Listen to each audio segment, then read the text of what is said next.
একজন বিজ্ঞানী গবেষণা করার জন্য কাচের তৈরি একটি বড় পানির ট্যাঙ্কের ভিতরে একটি শার্ক মাছ ছেড়ে দিল। সাথে সাথে সেই ট্যাঙ্কের ভিতরে ছোট ছোট কিছু টাকি মাছও ছাড়লো। ওই শার্ক যখন টাকি মাছগুলোকে দেখলো, সাথে সাথে সে ওই টাকি মাছগুলোর উপরে হামলা করে সবগুলো টাকি মাছ খেয়ে ফেললো।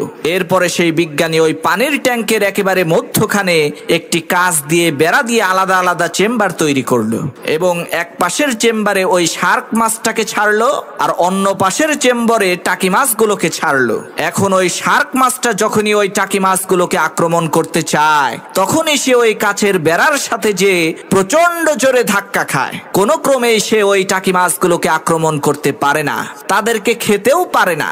এইভাবে কয়েকদিন থাকার পর ওই বিজ্ঞানী পানির ট্যাঙ্কের মধ্যে থাকা ওই কাচের বেড়াটাকে উঠিয়ে নিল। এবার ঘটলো এক আশ্চর্য কাহিনী। টাকি মাছগুলো শার্ক মাছের কাছে চলে আসলো, তার মুখের সামনে দিয়ে ঘোরাঘুরি শুরু করে দিল, তার সাথে মজামশ করা শুরু করলো। কিন্তু কি অবাক করা বিষয়, শার্ক মাছটা ওই টাকিগুলোকে কোনো আক্রমণ করে না।